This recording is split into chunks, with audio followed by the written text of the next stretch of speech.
Thank you, Deputy Speaker. Well, Deputy Speaker, today is July 1, and July 1 is the day that 2.6 million low-paid workers will receive their third consecutive pay rise since the Albanese Labor government came to office.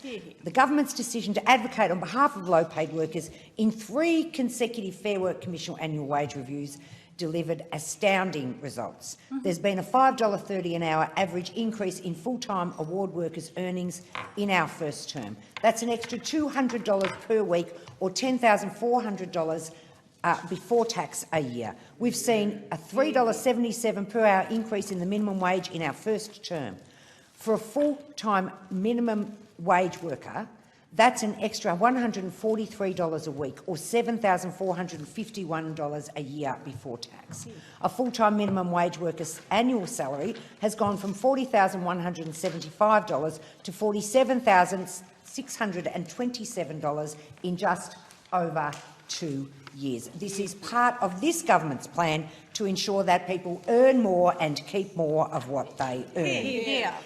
And we've delivered these wage increases while keeping unemployment at record lows and getting inflation to moderate.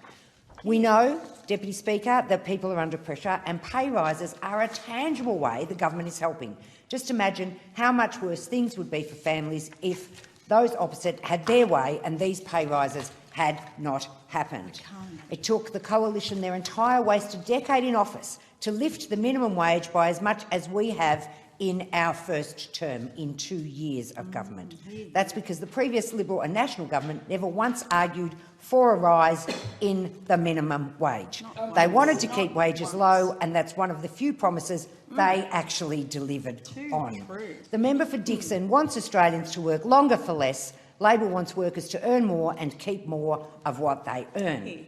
And this decision is a direct result of advocacy from the Albanese Labor government. Now, on top of those measures, our industrial relations changes are also delivering pay rises to Australians doing it tough.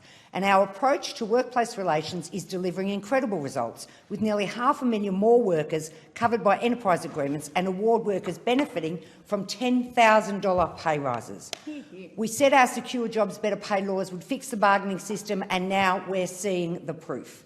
The Fair Work Commission approved 1,022 enterprise agreements in the first quarter of 2024. New Department of Employment and Workplace Relations figures to be released today show this. That's well up from the same time period the year before, just after our Secure Jobs, Better Pay laws have passed the parliament. Agreements approved in the March quarter of 2024 covered 364,996 employees, the highest number of employees covered by newly approved agreements in over a decade. You'll notice that theme of a decade coming through very strongly. There were 2.14 million people covered by current enterprise agreements in the March quarter of 2024, around 480,000 more workers since Labor came to government. The member for Dixon and his Liberals voted against Secure Jobs, Better Pay, saying our laws would close down Australia. Well, here we are. Australia's open for business. People have got a pay rise. It's July 1, 2024, and they're not just earning more. They're keeping more of what they earn because it's July 1, and that means tax cuts for every Australian taxpayer, not just some, for every Australian taxpayer. Deputy Speaker, Australians are under pressure right now. We know they are. In my community, I hear it every day. My neighbours are living it. And that's why Labor is helping all Australians with the cost of living. Today is a red letter day, because today we are delivering a tax cut for every Australian taxpayer, not just some, $300 energy bill relief for every Australian household and $325 for small businesses.